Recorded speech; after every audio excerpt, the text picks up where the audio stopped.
Hello, everyone's Price Focus. As Nottingham Forest lose 3-0 to Arsenal in a game where it could have been much worse for the Reds, in all honesty. Joining me to discuss where it all went wrong in a first away defeat of the season, first of all, is Chief from Barstool Sports Chicago. Chief, good to have you back with us.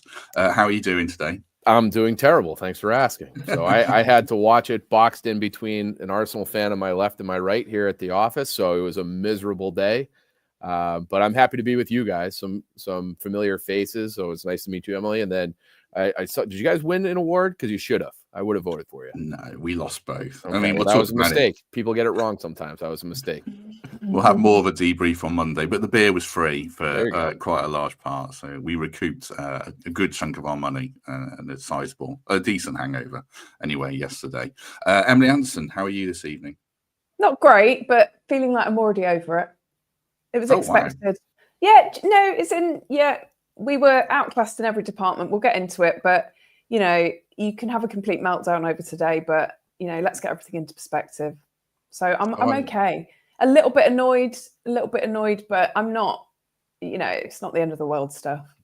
Oh, I thought we were terrible. So yeah, we'll get into it. We weren't great, but I would argue that Arsenal were excellent. So did they make us look terrible? Oh, I thought we helped them look excellent. Okay, Chief, kick us off. What did you make of it?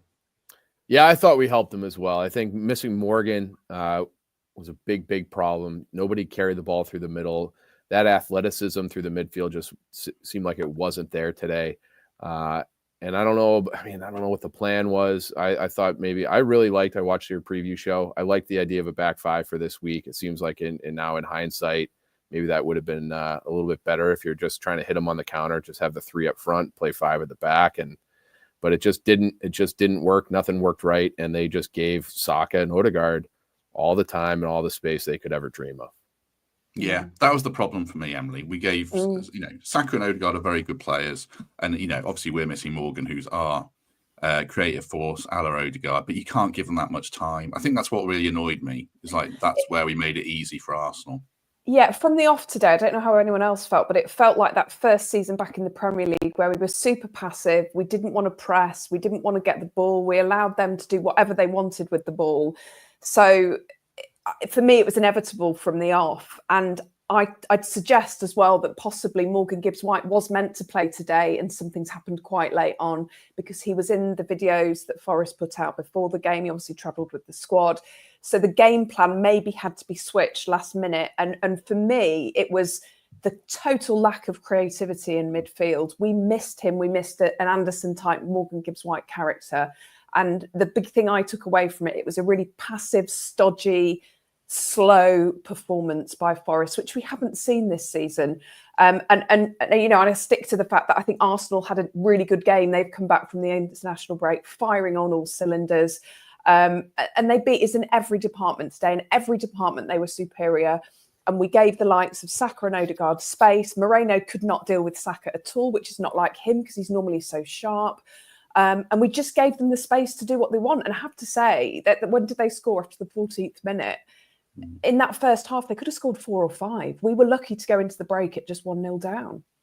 Yeah, I mean, it comes back to there's ways to lose the game, and obviously, I don't think that's quite it because we were saying this to you, Chief, before we started recording. We went to Stamford Bridge, we went to Anfield. You had as well said we went to the Amex, and we played very well. Obviously, we got results there, but like Moreno, I don't expect to play like he did against Salah every week, but he was poor, and there were others who were just way off their game today for whatever reason. I mean, midfield felt like probably the biggest issue of many. Is that fair? They were a sieve. It just felt like they could walk wherever they wanted. There was no pressure. I thought the press was bad. And I do think Moreno was bad. I am a Nico Williams fan. I think it might be time to give him a look over at left back again and see if he can. He was player of the month how many times at the end of last year, and then you start this season, he's relegated to the bench. So maybe you give him a look there. Just they needed more energy today. They just didn't have it. But yeah, going through the middle of the field, it just felt like they weren't aggressive enough. I mean, Yates had, I think, 1 or 2 fouls, but just in general, they just let them. It was like, hey, they're ushers right this way, come right to the edge of the box, and that cost them on that second goal. Yeah, I think so. Colin points out we're still safe. We will get to all that, Colin. But talking about the game in isolation and trying to break down where it went wrong. And I do have a bit of an issue with the Morgan thing, Emily. And I'd like to hear more from Nuno about, like you say, why he didn't play. Because if Nuno said he's been struggling since Chelsea, why is he going away with England then? If he's getting minutes and you see half the Premier League, England players pulling out of the squad, if that's an issue, why aren't we saying to Morgan, sorry, I know you'd love to go, but you can't really. I think I'd like to hear more from Nuno on that one, certainly. Do you agree? Yeah, I mean, I totally agree. And I think pre-match he said to Radio Nottingham, didn't he, that he wasn't in the right space or it wasn't the right time. And so clearly there's something troubling him, hopefully nothing too serious. But I agree. Was it worth sending him away on international duty to get however many minutes he got in the Greece game to then not be able to play for us in a really crucial match? Morgan Gibbs-White is our number one pick for every match as far as I'm concerned, because the whole team is built around him, and we just missed him today. Maybe it was a last minute thing, but I just think not having him there today and not having a replacement in Anderson just showed us up, because midfield there was just nothing there. It was just, I don't know. I've not seen Forest play like that for a long, long time. And there wasn't that urgency. There wasn't that energy that we've seen. And it wasn't until Jota came on in the second half, who actually I thought did all right. He at least had some energy and tried to get into the game. Yatesy wasn't his normal self. He got a few good tackles in, but it all felt very bland, very anemic, and just not the Forest that we know and love. Yeah. I mean, we've gone to other games and we've been very narrow and compact, and Yates got played around. Chris Wood does really good defensive work, and we'll discuss Taiwo, who, he had a tough task. I thought he did all right with the ball, actually, but nothing really came off. I mean, we'll talk about the first goal now, Chief, but even before then, we could have been behind. We had a very narrow offside go against us. But the first goal, what have we got to do there? Get tight to Odegaard and stop him giving it to Saka? Or there's a lot you can do, I guess, from there, isn't there? Yeah, I think that's one where you might just tip your cap, because those are two world-class players, and the little flick pass back to Saka from Odegaard, I was like, oh man, this is trouble. And then you let him walk all the way across. I mean, maybe someone puts a foot in and challenges that, but to me that was just like, well, those guys get paid too, and they get paid handsomely, and that's why, because they're spectacular. Yeah, I mean, I haven't seen anyone dig out Sells on Twitter, but you can't blame Sells for that one, Emily, can you? It's absolutely yeah, for me, I was trying to find fault in that as I saw the replays, and actually he's slightly unsighted from his defenders. The way Saka moved the ball, the shot, everything about it, you've just got to go, do you know what? He's a world-class player, and he scored a world-class goal, and you just go, well, okay, move on. I think the other goals we maybe could look into a bit more, but for the first goal, I thought, actually, do you know what? That goal's been coming, and great strike by Saka. Fair play to him. Yeah. The second one we definitely can and will. But I mean, it felt like, I think you referenced it at the top there a bit, Chief. The tactics seemed to be, we're going to hit them on the counter, we're going to hit the space in behind with the pace in attack.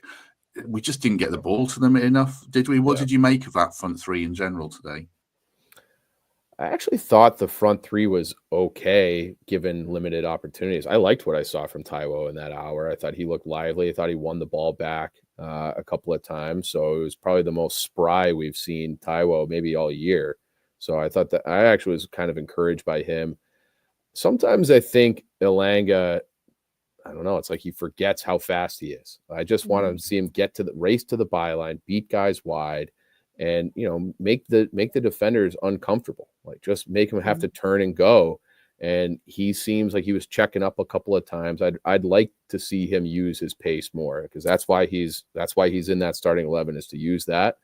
But they just didn't have a lot of opportunities, and I think that kind of goes back with no Gibbs-White to spring him. It was like long balls and try to win it, and maybe Aina will put the through ball, up to Callum Hudson-Odoi, but there just wasn't a ton there for them to do. Yeah. Elanga, he got the ball once early on, and he cut inside, didn't he? Yeah. I mean, he's wanting to go outside his man. He showed his pace, and then let Callum do that. Let you stay on the outside. Let Callum come in.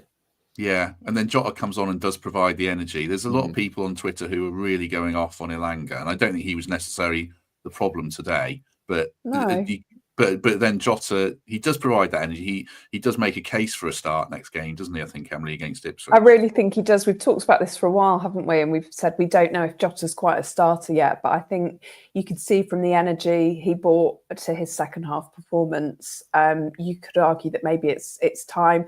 Elanga strikes me as someone that's either not fully fit or lacking in confidence, which is why maybe he's not making those electric runs, because maybe he hasn't, I don't know, maybe he just doesn't feel he's got it at the moment. There's something not quite right there, is there, with him? But I'm not going to dig him out, because that's not going to do anyone any favours. I think there were lots of under par performances today, and possibly he was one of them.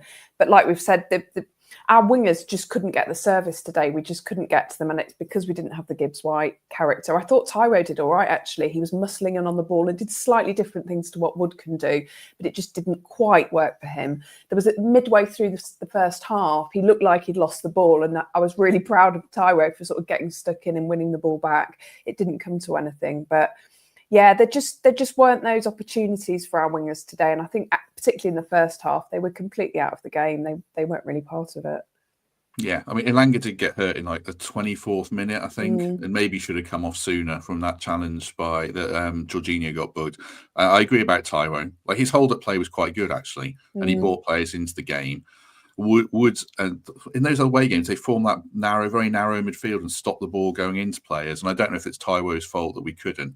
Hello, Darren. I see you in the comments. You've been really going off on Twitter about Elanga. I don't think he was the problem today. In fact, I'd say Hudson-Odoi was much more of a problem, because, you know, does a player do less defensive work in the Premier League than Callum Hudson-Odoi? It's got to be tactics, because he just doesn't track back, does he, Chief? And if he doesn't do anything going the other way, then, you know, it's a bit of an issue, really. Why are you there? Yeah. So I do wonder if some of that lineup today, like we were saying, just lack of availability. Like, if they had their full squad available, do you think the wingers play? And my guess is probably not. I think that they probably would have done a box midfield. And and Callum, you know, especially against a team like Arsenal, who they're so dangerous on the wings, you have to come back if that's your position. You have to contribute defensively. You know, if you're not scoring, what does he have, 2 goals on the year? Okay, so if you're not pumping in goals, you have to find other ways to help the team win, and he's just not doing it. So I think people are giving it to Elanga. I think I'd like him better in the starting lineup over Callum Hudson-Odoi. And, you know, the Liverpool goal was great. That was a long time ago, and we need more consistency from him too. Yeah, I think so. Marty says in the comments, remember when he tried to defend against Newcastle, he did give away a flurry of free kicks, but you can get back and shadow players and just not give Saka all the time in the world to do. Get in the way. Yeah, get in the way. There's some value in the Premier League of getting in the way. Yeah, certainly. And I think you said, Emily, I mean, even against Newcastle, like, they were the better team in the first half, but they didn't create huge, glaring, high XG chances for XG nerds like me. I'm not thinking you out. But in this game, I mean, Arsenal could have scored 3 first half. Sells made a really good save from Saka, and after about 42 minutes, we could have been out of sight by half time. Yeah, I think actually Sells kept the scoreline low, didn't he? It was in that last 5 minutes of the first half that Sells made quite a few really important saves. But yeah, their XG must have been off the scale from that first half performance. Meanwhile, we didn't have a shot. I don't think we had a shot on target, did we? So yeah, I do think, though, that there's the perfect storm of us having a really bad off day, not maybe the best team selection, and Arsenal firing on all cylinders today. It's the first time I've watched Forest this season where we felt like the true underdog, and where I felt like we've really been outclassed, because the Newcastle game, they stepped up in the second half, and I think they wanted it more than us. But in terms of ability, I think Newcastle and Forest were quite evenly matched. But today, it just felt like men against boys. I'm going back to what we were saying before we started recording as well, though, Chief. Like, Arsenal had to win that game. I thought there was a lot of pressure on them. And they seem like we let them play with freedom. I don't know. But maybe sometimes players do just turn it on, to be fair. Yeah, I mean, there was blood in the water for sure. Like, you could smell it. I was ready to start tweeting Arteta out. Like, I was going to have a great day. and it never materialized. You could tell within the first 5 minutes. I think Forrest had that one chance where I think Callum Hudson-Odoi just kind of whiffed on it. early, like the second minute. And after that, it was like, oh man, it felt like it was going to be a long day, like buckle up, because it was just in our end the whole time. But yeah, you would think that, hey, like, let's jump on them early. Let's bring the energy early. And that crowd, that might be the worst crowd in the Premier League. I'm an ocean away, but they're quiet. They're out of there early. They're coming back late from half. That's a crowd that you could flip. Greg and the guys were out singing them down 2-0. So I would have loved to see them, spring something on them early and then just make, get the Arteta out chance going. It would have been great theater. They just couldn't muster anything. Yeah, it's strange how many empty seats there were before the end when you're winning the game. Yeah. Finsbury Park train station must be an absolute disaster zone for that many people to go. It was pretty crazy. Just before we get back to the game, thanks to everyone who's joined us. I'm not expecting big numbers tonight, so good of you to be with us. If you want to, drown your sorrows on Christmas. When is it? The 29th of November. That's quite an early Christmas party. That's not far away. Punjabi Forest Christmas party at the Trent Navigation. £20 a ticket. It's in support of Emmanuel House, and you can get your tickets from Gigantic. Just search Punjabi Forest on gigantic.com. Frank Clark and Julian Bennett are on the guest list, with music from Sansbury, Aaron Verma, and NG Dollis. Right, that should be good. Thank you very much to Trent Navigation for their ongoing support. Half-time, Emily. Elanga went off with his injury. Jota came on and did quite well. Was that the change you would have made, though? Or was that when you saw it, were you thinking, actually, I'd have done X, Y, and Z instead? No, that was the obvious change, wasn't it? Because he was clearly carrying some sort of knock. He had a problem with his shoulder or something. I don't know. And also, he wasn't that good. The only thing I thought was maybe he could make more changes at half-time. So could he have brought Sosa on a bit earlier, maybe bring Taiwo off a bit earlier? But Chris Wood's clearly jet-lagged or fatigued from the international break and from all that travelling. But I have to say, I was really pleased that Jota came on straight after the half-time break. And for me, even though no one really played very well for us, I thought Jota had a decent game. He had a really decent half. We know what he can do. He's like a little terrier dog, isn't he, running around that pitch? And he puts 100% into everything. And I think he nearly got booked, didn't he, the first time he touched the ball. So, yeah, he tried, didn't he? But it was almost too late by then, because they scored fairly early on. It was like the 50-something minute, wasn't it, that they got the second goal. And by then it was really game over for Forest. But no, I thought that was a decent substitution, and Elanga was the one to go. Yeah, I did wonder about, would you bring Morato on and go 3 at the back and give Moreno some help and sacrifice a winger out of necessity because Elanga was injured. But yeah, I mean, the second goal then, Chief, I know you said the first one you have to doff your cap. I don't think you can quite doff your cap for the second one when you're giving them the freedom of the pitch to set it up. He could. It's like he had time to put it on a tee.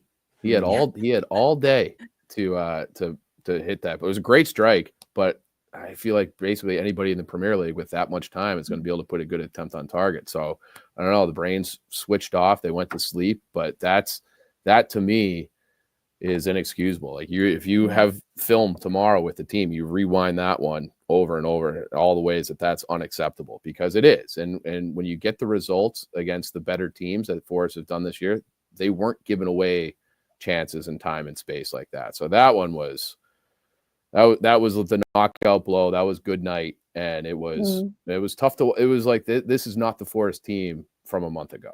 And this is 2 games back to back where I thought the effort and some of the, the technique, the passes just weren't as crisp. So thank God Ipswich is coming. That needs to be a get right game, because the last 2 have not been impressive. Yeah, I mean, I don't think, Emily, you'd have seen that in earlier games, that lack of closing down, because it was the build-up as well, like Saka, again, space, Odegaard, space. It reminded me of the first season we came up, actually, when teams were just pinging the ball in from outside the box time and again. Yeah, and you remember in that first season, we had the most goals against us outside of the box. I thought exactly the same thing as Thomas Partey scored, and my other half sort of walked in as the goal went in and said, how has Thomas Partey been given the space to even do that? And you're absolutely right. Normally, a Yates type character or a Gibbs White would definitely block that shot. But yeah, that was the moment again for me. A bit like Chief said, I just thought, game over. We're done. We're not we're not giving it. We're not running through brick walls like we have done in other games this season. And it was. I don't know whether it was like overawed by the occasion or giving Arsenal too much respect. But we just allowed them as much time as they wanted to pass that ball around, line up a shot, and into the back of the net. So I don't particularly blame Sells for that. I just blame the defenders who stood and watched. They just stood and watched him. There was a line of them.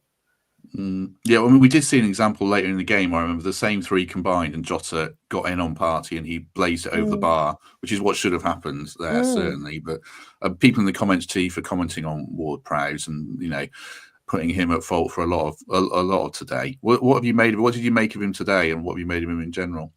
I think for Forest, he's a luxury player. Like, he has one incredible skill set, and he came close a couple times today on set pieces. But to me, he just doesn't, like you said, if you're not with Callum Hudson-Odoi, if you're not scoring and you're not driving offense, then you're not really helping this team win. So I don't know what other options were available in that spot today, but to me, he's a guy you bring on if you need a goal late and you're hoping for a set piece, but I don't think I would like him as a starter. Now, with Danilo coming back and hopefully Anderson's coming back soon, I think he's going to have a hard time cracking the starting 11. He was good at Chelsea, but he was really poor today. They just played through him. I don't know, the third goal as well, Emily. From a restart, how many times did we have players running at us? And Nwani's a really good young talent, and then he smashes in the third with no one within 20 yards of him at one point. It was terrible. He had all the time in the world. And, this young whippersnapper comes on, 17-year-old, and just taking pot shots at us. And again, not stopping that ball, just allowing him to do it. And I agree. I thought James Ward-Prowse was lightweight today. Some decent free kicks, decent set pieces that didn't really come to anything, but he needs to offer more than that. He needs to be more than a good set piece taker. And today, did you really notice him other than when he was taking the set pieces? No. And I agree, a bit of a luxury player. I'd have possibly thought about other options other than James Ward-Prowse today. We know what he can do with set pieces, but he needs to offer us more. Yeah. I was surprised when Dominguez came off first, and he was retained, certainly. Did we get any better at all, Chief, at 2-0? Between the period of 2-0 and 3-0, did we improve, or was it marginal if we did? Yeah, probably marginal. Had more of the ball. Had one great chance that Chris Wood's big head was on the wrong side of for once. So, but yeah, just not. That would have been our one shot on target, and I think that probably would have gone in. And then who knows? Maybe it's a different game. Maybe you crawl back and get a result late. But yeah, just not enough, not good enough. There was that, a small stretch of the game where it was like, all right, this is a little bit better. But it felt like the game was over at that point too. Yeah. Did any of the other subs look all right, Emily? I suppose I'm thinking of Sosa. Sort of. I like him. He was good without being outstanding, wasn't he? Nico came on for Moreno, didn't he? He was okay. Did anyone else come on?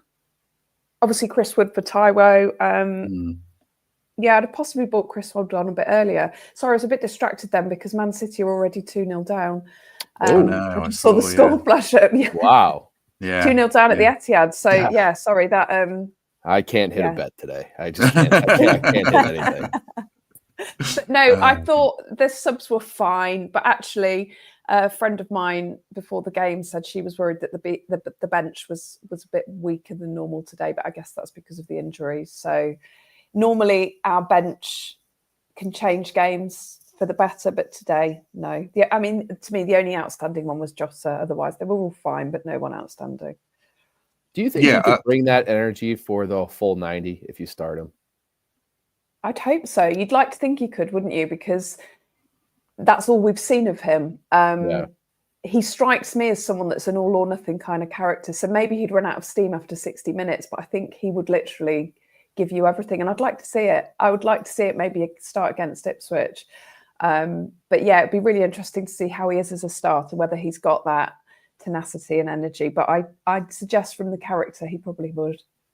You don't need to be a 90-minute man, though, do you? You need to be a 60-minute man, like you say, and then you bring Ilanga or Sosa on. So, yeah.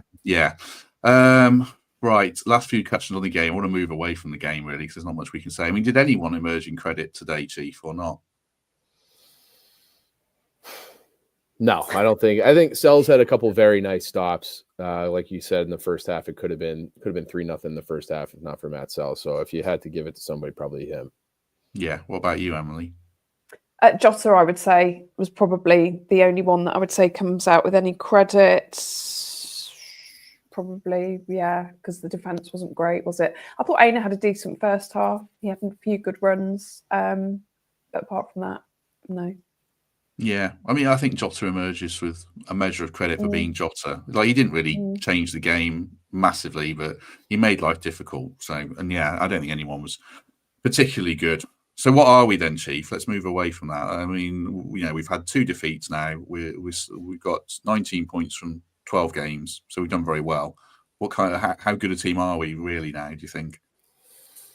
Well, I have a future on them to win the league, so I don't think that's going to cash. But I think they're still one of the. I think they're right there, like Emily was saying. They're right as talented as Newcastle. I think they'll be battling for Europe.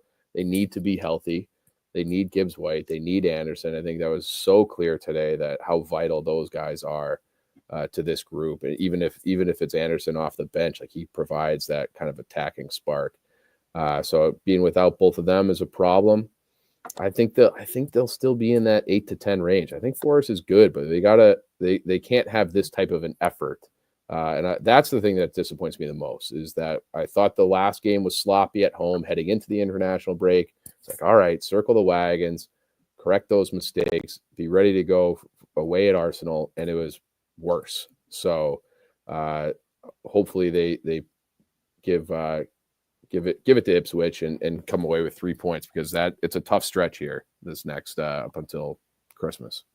What about you, Emily? Yeah, I think we've had 2 bad results, but it's 2 bad results, isn't it, over the course of a whole season? And thank God we've banked those 19 points, because my God, do we need them? And we're still in a really decent position in the league, still in the top half of the table. And I would still suggest that anything in the top half would be a fantastic season for Forest. Even if we're just slightly at the top of the bottom half, that's still a great season for Forest. We know we can do it because we've had performances and results that have shown that there's a brilliant team there. We missed some key players today, and I think it was just maybe a stark reminder of how good that top 3 or 4 are. They're almost sort of in a mini league of their own, really, aren't they? So we shouldn't take too much from the fact that we've been beaten 3-0 by Arsenal at the Emirates, because they're an excellent side and they will be vying for the Premier League title. It's really disappointing, and it's disappointing to lose 2 on the bounce. It's disappointing to concede 6 goals in 2 games, but I'm hoping that this week, today, will be a real wake-up call. My only worry is there's huge pressure now on the Ipswich game, because on paper we'll be expected to beat them. We're at home. There's a huge expectation for Forest to come away with all 3 points. But Ipswich aren't any mugs. We know that they can get a result. They got a result at Tottenham. They've got a great coach. So it's not a banker. Forest are going to have to be on their game and playing as well as they have done in any of the other games that they've won to get anything out of Ipswich at home. So let's not all have a meltdown if it doesn't go our way next weekend. Yeah, I mean, I think for me, we third was like a fun thing to enjoy, obviously, but we were never the 3rd best team in the Premier League. No. But I think we could be the 8th, 9th, 10th best team. I think the last 2 games have shown that you have to play really well every week, and if your standards drop, then you lose the games pretty comfortably. And we've lost the last 2 comfortably. But if you look today, like Wolves have gone to Fulham and won. Villa have gone to Palace have gone to Villa and got a point. Like there's going to be games where we can do that, time and again if we play well. If we play like we did today, then we're gonna struggle in a few games. Today wasn't Chelsea or Liverpool or Brighton away. Today was the first away game where I think we've genuinely played badly and made it pretty comfortable for Arsenal. So that's a disappointment for me. But overall, I think we can finish, anywhere from 8th to 12th. I haven't particularly changed my opinion of the team. It just shows, like Chief said as well, like you need Morgan, you need Anderson, you need some quality and creativity in midfield. If we get Danilo back in January as well on the pitch, that'd be fantastic. But yeah, we've got a few holes, but we're a pretty decent mid-table Premier League team, I still think. I'll ask Chief his thoughts on Ipswich very shortly, but just quickly, many thanks to Nottingham Window Company for backing us. Second sponsors of this show. If you're looking to get your doors done, your windows done, I don't know if they'll come out to Chicago, Chief, but if you're looking for that, then maybe they would. Where's Emily gone? She's disappeared from the bottom of the screen. Okay, it's just me and you two for the last few minutes. Get in touch with Nottingham Window Company. They did my doors, they did my windows. So yeah, very good of them to back us. That Ipswich game is a big one because if it goes tits up, is that an American phrase? Do you know that? I'll say tits up. Yeah, we'll say that on occasion. We'll mix it in. Yeah. Yeah, you know what it means. If it goes tits up, then the whole complexion is completely different. So it's not must win, but it is a potentially can't lose. Game. Yeah, maybe. Yeah. I look, this to me, these last two games, to call it rock bottom would be crazy, but the effort and the intensity just hasn't been there. So I don't want it to be where this becomes the pattern. Well, it's like, we got somebody coming in here who's, they're relegation fodder. They need to be like, hey, we're gonna do to Ipswich what Arsenal just did to us. That needs to be the mentality. So I think that Forest is much more talented. I do like that Ipswich, they try to get forward and attack a little bit. So they're a team that you can, hopefully just play your game, and it's not going to be 11 guys behind the ball. I think Ipswich will try to play. So let's get some goals. Let's get some goals on the counter and get back to being Forest and just make their life miserable for 90 minutes. Yeah, is that the key, Emily? Like energy, mentality. If we play at 90%, then we should win. Well, not 90, 100% basically. Then we should win the game, shouldn't we? Yeah, we've got better players than Ipswich, and we on our day we would comfortably beat an Ipswich side, and actually they will hopefully let us play football, because if you said they like to play football, don't they? But actually, their quality is probably not quite as good as ours. So I'd say if we concentrate and give them a West Ham at home performance, we should comfortably beat Ipswich. But I don't think it's a banker. And we've seen from the last two games that concentration isn't always 100% there, and there have been lapses, and they can score goals. So it's one of those games where the pressure will be on us, but we've just got to go into the game not thinking we're playing Ipswich. Every single game in the Premier League is tough. Every single game you can get any result of 3. So I just hope the Forest that we know and love from this season and the back end of last season turns up, and not the Forest that we saw today, because otherwise it could be 3 losses on the bounce. And I don't think that will happen. Don't get me wrong, I don't think that will happen, but I just think let's not be complacent about it. Just because it's Ipswich, just because it's a newly promoted side, it doesn't mean it's a banker. Yeah, if we play like we did today, we'll lose. I think. Yeah, that's like Ipswich. I think actually I like Ipswich, and I think they're decent. I think I watched Leicester today. I mean, I love Steve Cooper, but they were terrible. I don't know if you guys saw it. They were outclassed. I watched the first half, then I had to drive over here. So, but bad. That was. I would say out of those bottom sides, I feel like Ipswich are the easiest on the eye. They play decent football, don't they? And they've got some great strikers. Delap's a great player, and like I say, they're really well coached. So the Southampton game when we won, we could have had a probably 70-80% performance and still beaten them. Whereas we dominated the game without dominating the possession. Whereas I think with Ipswich, we're going to have to be fully on our game to get something out of the game, because they're no mugs. They're not just there to make up the numbers. But if we play well, then I think we win. I think if we play well, we win. And like I say, I think man for man, we are a better team than them. But we just got to concentrate for 90 plus minutes and not lose that concentration. You throw your lucky socks away, someone's asking. Owen's asking in the comments, have you thrown your lucky socks away now? Are you wearing them? Well, they're not lucky anymore, are they? Well, no, what you do is, let me tell you this. So when Forest lose, they get washed. So they're washed and clean because you wash away the bad luck. So I've worn them today. So they'll get another wash tonight, ready for the Ipswich game. There's a real science behind this, so don't worry, it's fine. That checks out. That makes perfect sense. Yeah.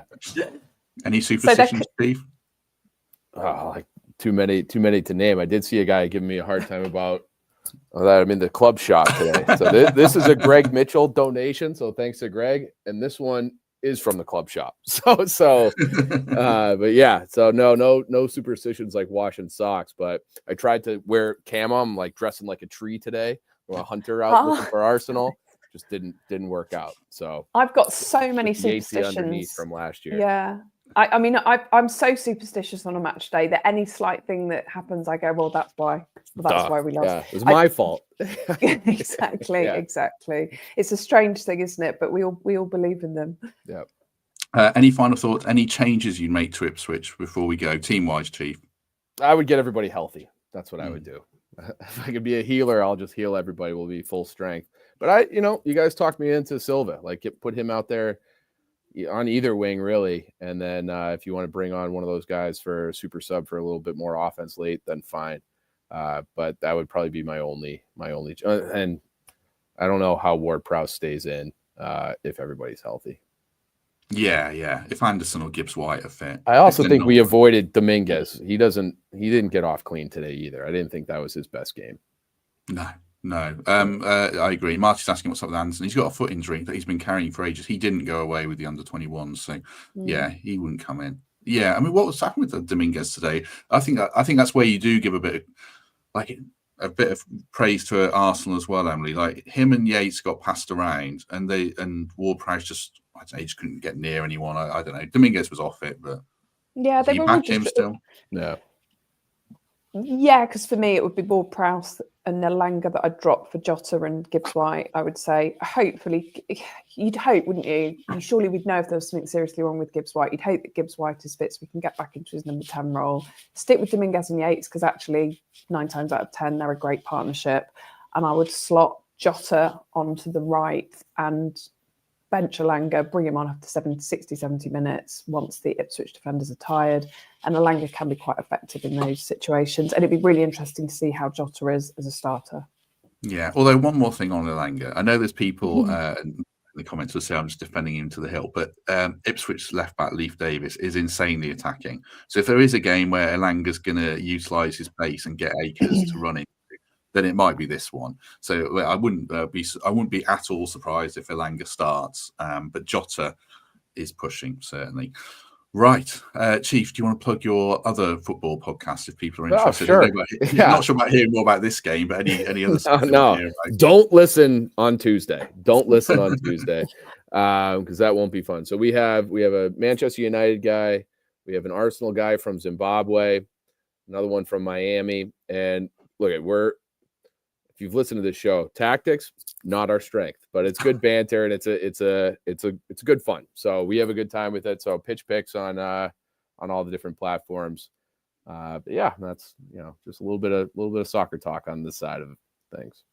Pitch picks. There you go. More talk about, I don't know, not lucky socks and stuff. Is it? Yeah, just relentless abuse of each other. Is that what it is? That's basically what it is. And I've had a great run these first 3 months. Odegaard out, and City's losing today. We have a City guy too. So, but my reckoning is coming on Tuesday. It was bad today. It was bad today on the stream. And it's going to be worse on Tuesday. Yeah, the Arsenal guy is going to be absolutely unbearable. If City lose, they're unbearable normally. I can't even imagine what it's going to be like on a Tuesday after they beat me. Oh, man. Well, good to have you with us. If everyone has enjoyed this as much as you can, do us a favor. Even if you haven't enjoyed it because you're miserable, do us a favor and hit like, hit subscribe. Become a channel member. Sign up for Patreon. Give us a lovely review on iTunes and Spotify. But Emily, thank you very much as well. Anything you want to plug? Nothing to plug, but just pray for me tomorrow because I'm going out with the Arsenal side of the family tomorrow.